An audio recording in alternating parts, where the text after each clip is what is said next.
What historical event 100% reads like a time traveler went back in time to alter history? Leonardo da Vinci.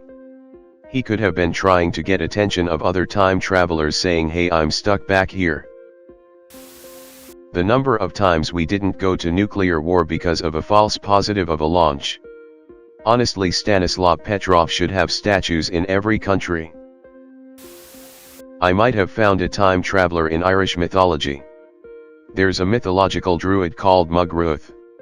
He is claimed to have lived for over 1,000 years, living during the reign of different kings. Okay, nothing unusual for Irish mythology there. But he flew in a machine called the Ordwheel, which sounds like a helicopter.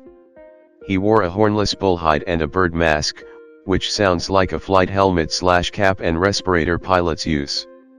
He drove a chariot that blinded those who saw it, deafened those who heard it, had sides of glass and was daylight inside, and it killed whoever it struck. Chap was driving a car with high beams, beeping the horn, had lights on the inside and was running people over. Edgar Allan Poe writes about an event 40 plus years in the future. Basically, Poe writes about 4 people who are starving at sea, draw straws, and kill and eat the loser, cabin boy Richard Parker. 40-odd years later, 4 people are adrift at sea in a lifeboat, one drinks seawater and goes into a coma. When they draw straws for who will be eaten, the coma guy gets the short straw in a development that surprises no one. And so the 3 other men kill and eat the cabin boy. Richard Parker. Seriously. Cyanide gas attack thwarted in Tokyo subway. 20,000 people could have died, but a worker found a burning gas bag in a toilet just before it mixed with another gas bag, just in time, and put them out. That was in Shinjuku Station. I was in that station that day, and that person might have saved my life. Probably not time travel, but very good timing. There was a shipwreck in 1664, a shipwreck in 1785, and a shipwreck in 1820. Each had one survivor. Each survivor was named Hugh Williams. The Germans spent a lot of time and money developing a magnetic sea mine that probably would have significantly reduced England's ability to stay in the war, except they dropped a single one of the mines accidentally on an English beach, and also failed to arm it, so none of the booby traps were active, and the British basically found out straight away how it worked and were able to cheaply build magnetic minesweepers. The commando raid on the Norsk Hydro heavy water plant in Hardanger, Norway during World War II, the Norwegian commandos parachuted in during one of the worst blizzards on record, along with hundreds of pounds of explosives, and had to trek through the Norwegian wilderness for 15 days before they found a hunting cabin.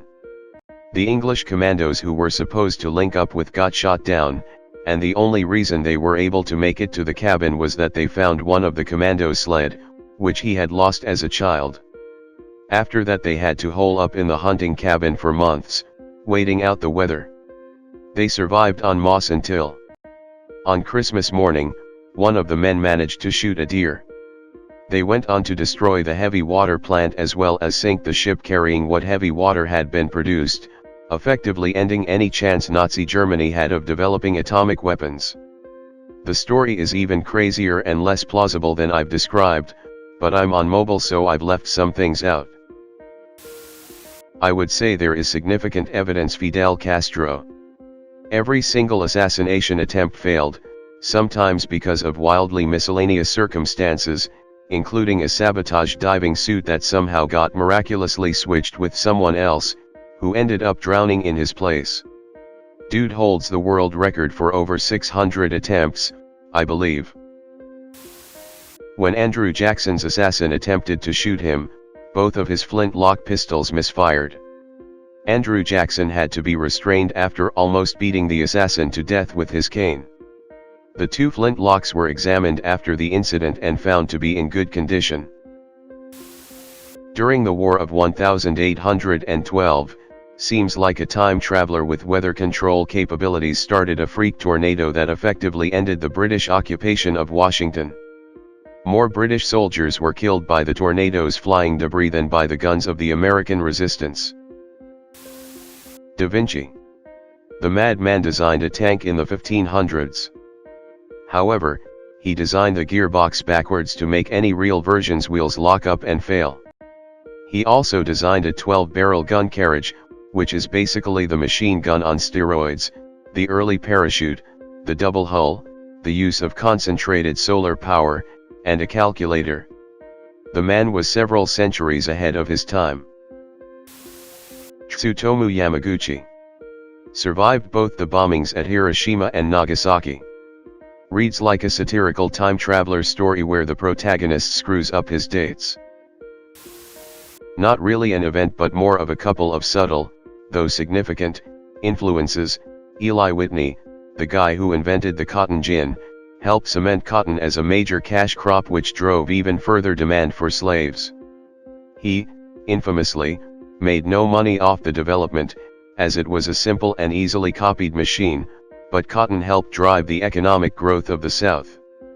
Frustrated, he eventually abandoned efforts to profit off it and went into the industrial world, where he was a small contributor to the development of higher precision machining and design, particularly for firearms.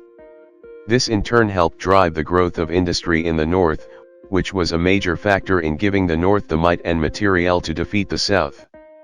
Eli Whitney inadvertently helped start and end the Civil War decades before it happened. What time traveler was giving that guy advice and pulling strings around him, et? Franz Ferdinand's assassination. It was so much happenstance, shenanigans, and tomfoolery that it's like a special achievement in a Hitman game. Bomb that fails to explode. Generals don't want troops lining the streets to protect the Duke cause their uniforms weren't clean. Assassin not sure what's going on decides to go to a sandwich shop on the corner to get some food. Everyone decides how to get the Archduke out of town but neglect to tell the driver where to go, so, when he doesn't turn, all the generals start yelling at him and he pops the clutch, throwing set generals off running boards, and the assassin just walks up and pops them both dead. Thank you for all the love. Wanted to add one more piece of info. My history teacher at university taught a history class covering between the American Civil War and WWI. For the assassination, he had recreated the entire downtown area of Sarajevo on 2 large pieces of plywood. The apple key running next to the Franz Josef Strasse, really detailed. We spent 6 weeks tracing the routes the assassins took to get there, where they stayed, etc.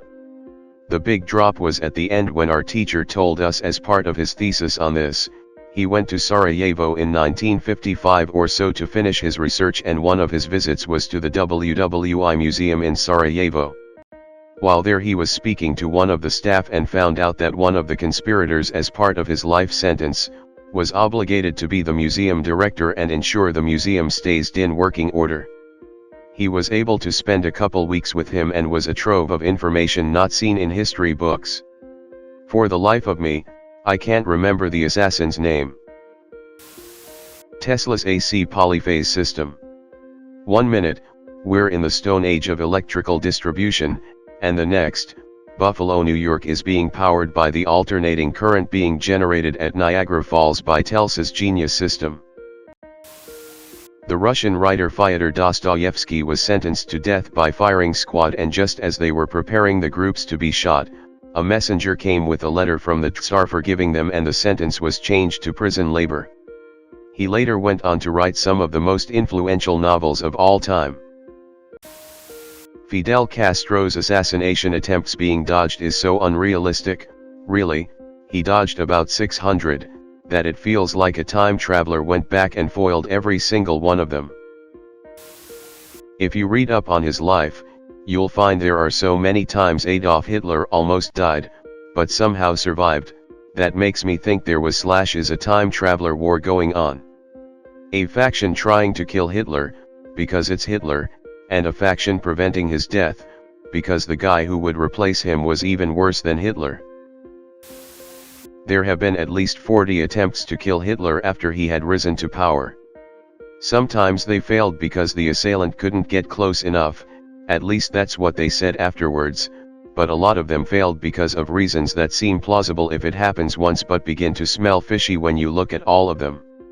Elser's bomb went off as planned, but Hitler, who loved to hold speeches, had finished early that day. Trescow's bomb failed because at first he, as a high-ranking officer of the Wehrmacht, couldn't get his hands on anything that goes boom for months, and when he finally had some, the bomb didn't explode. Talk about German efficiency. Stauffenberg could have just shot the bastard. His attempt was part of a general upheaval after all, so his chances to survive that day would have been not that bad. But he planted a bomb because that went so well the last times. And so on. We will never know why, but somebody believed or even knew that a premature death of Hitler would have been even worse for the world than what we got. Or it was a Wehrabo who wanted to see a tiger too. Who knows? If you enjoyed the video, hit that like button and subscribe if you are interested in more Reddit content. See you in next video.